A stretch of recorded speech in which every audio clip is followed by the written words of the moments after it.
to another episode of THKD TV. Today we are celebrating 15 years of Deathpile's power electronics classic GR. GR was actually released in June of 2003, but I didn't realize the anniversary was past because, again, you're old, you forget things. But I've been listening to it quite a bit of late, so I figured better late than never when I kind of went down an internet rabbit hole and realized, hey, this year's the 15-year anniversary. Thought it would be a good time to bring some attention to this album because it is a classic. Now, I mostly cover metal on this channel, obviously, but I like lots of other things, and I'm sure those of you that have read my blog know that I enjoy things like Merzbow, Masana, Brighter Death Now. So definitely Deathpile goes right along those lines. So I was in college when I first heard GR. I actually downloaded it because back then I was a piece of shit and didn't realize that, how much downloading really hurt the artists and that type of thing. And, I had gone from dial-up internet to being in school and having great internet. So, I thought it was so cool to be able to download shit. But obviously I've since realized the error of my ways. Anyway, GR came out while I was in college, and I was listening to, as I mentioned, some of those other noise-type bands, and then I believe I kind of got into Wolf Eyes and Prurient and stuff like that as well right around that time, so it was all kind of coming together. But anyway, of all those things, I think GR is probably by far the most disturbing of any noise or power electronics, death industrial, what have you type albums I've ever heard. It's actually a concept album about Gary Ridgway, the Green River Killer. He was a serial killer that was active from 1982 up until at least 1998 and possibly up until 2001, which was the year he was apprehended. He confessed to 71 murders. He was convicted of 49, but they think he may have killed over 90 women during that time span, which would make him, I believe, the most prolific American serial killer as far as the number of people he killed. He was nicknamed the Green River Killer by the press because the bodies of several of his victims were found in the Green River, and he mainly operated in the Tacoma and Seattle areas. He was sentenced to 48 concurrent life sentences, and then he also, I believe, another 480 years for tampering with evidence.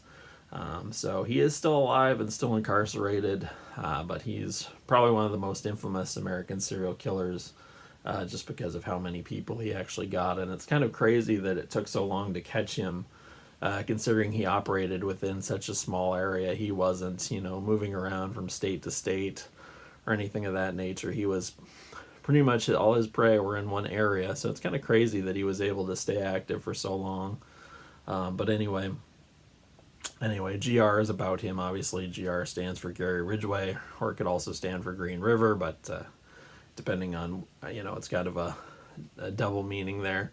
But anyway, was released in 2003 by Deathpile, and the main force behind Deathpile was Jonathan Kennedy, who was also in a band called Dead World, which was kind of a death metal / industrial band.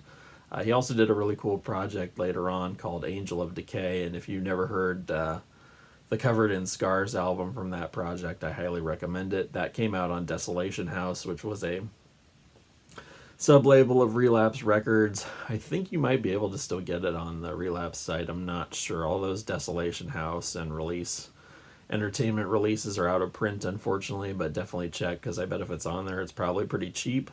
But if not, I think it's on Jonathan Kennedy's Bandcamp page as well. Anyway, the album itself is, if you've never heard power electronics, it's kind of like, harsh noise, distortion, and feedback, usually with some distorted vocals over the top, sometimes some samples.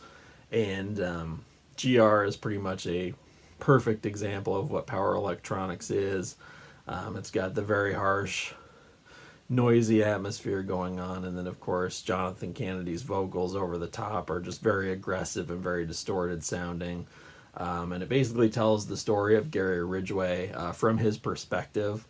All the songs are basically, his thoughts and feelings, with the exception of the track "Known Victims," which is basically a roll call of the known people that he killed, and that's actually spoken in a woman's voice. So, and that makes it that much more disturbing, really, if you think about it, as a woman reading off the names of all these women that were killed by the Green River Killer.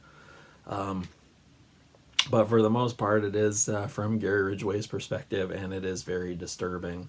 I believe Jonathan Kennedy rather, did quite a bit of research on Ridgway, and to be able to get into that kind of headspace to come up with these lyrics is pretty disturbing. I will say that. It's definitely, this album to me is way more unsettling than any metal album I've ever heard by far. It is just really terrifying, and if you've never seen it, here is the CD version. You can see it's got a picture of Ridgway on the front, another one on the back. This was a co-release by Hospital Productions and Force of Nature, and of course many of you will know Hospital Productions because that is Dominic Furno's label, who is does the project Prurient and a bunch of other projects he's also in. He does a lot of noise and black metal and what have you. Just kind of show off what this looks like here. Here's the inside with the CD. The CD is green, actually, and then it's got a little map of the area where he operated, and then also if you open it up, it's got the lyrics and credits inside, and I love how it's just like black typewriter on a white background. I love the simplicity of the packaging on this. It just makes it that much more, I don't know, there's something creepy and intimidating about just looking at this CD for me, just because it's got his, just kind of that dead-eyed stare on the front of it. It's pretty freaky, I think, personally. But anyway, there's a tradition of power electronics bands kind of talking about murder and serial killers, and I think GR is pretty much the ultimate example of that. I think it's a perfect album, and it's terrifying to listen to. It's really disturbing. I can only listen to it, so often, even because it gets to me even. And, I've listened to a lot of pretty extreme shit, but this one really does it. I mean, this is probably, it's not like the Harshest Noise album by any means or anything like that, but it's just like the headspace that it gets into, and where it takes you, and the fact that it's about murders that really happened. It's not like Cannibal Corpse or something where it's all fantasy. This actually happened. Gary Ridgway actually killed probably 90 or more people, and that's, to me, is just really terrifying.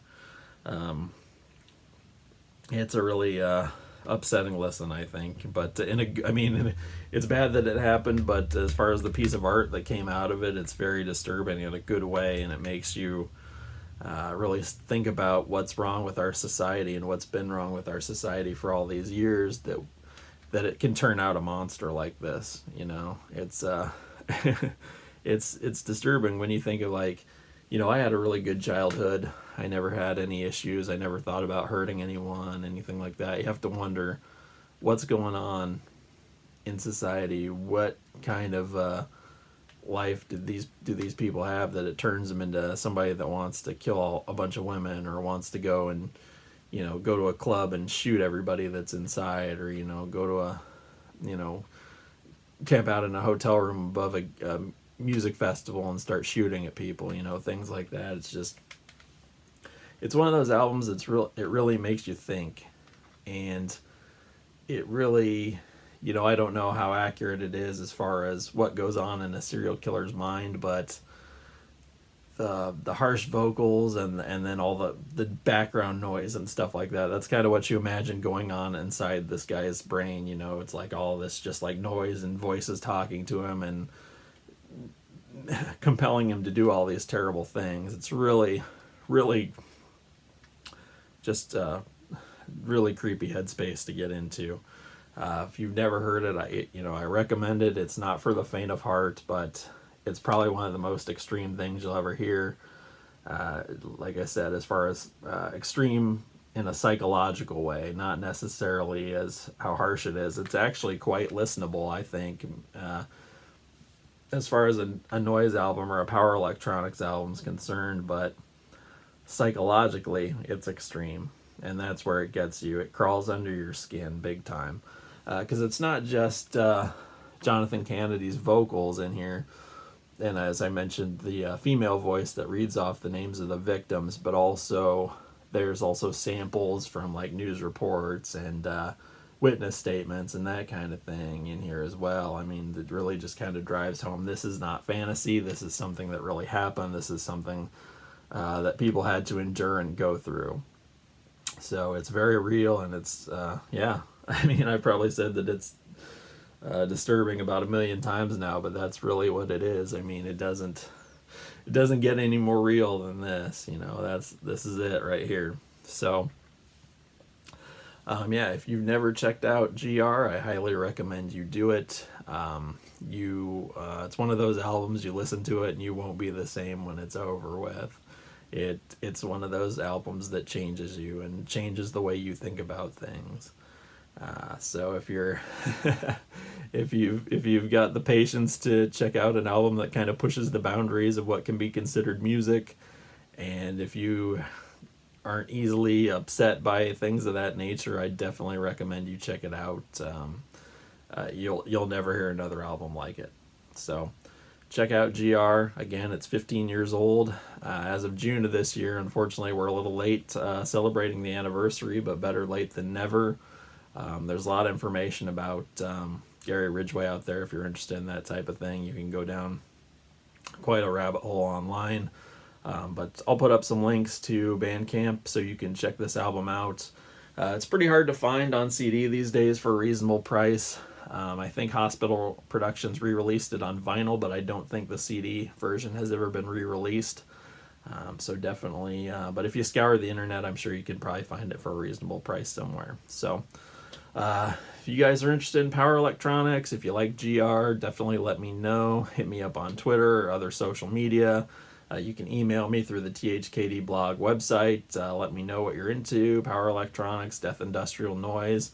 It's a genre that I like, but it's not one I know a ton about. I have my certain go-to artists and certain go-to albums, but I'm not by any means an expert, so I love to hear about it. If you have a power electronics project you want me to check out, hit me up, let me know. Until then, you guys take care. Thanks for watching.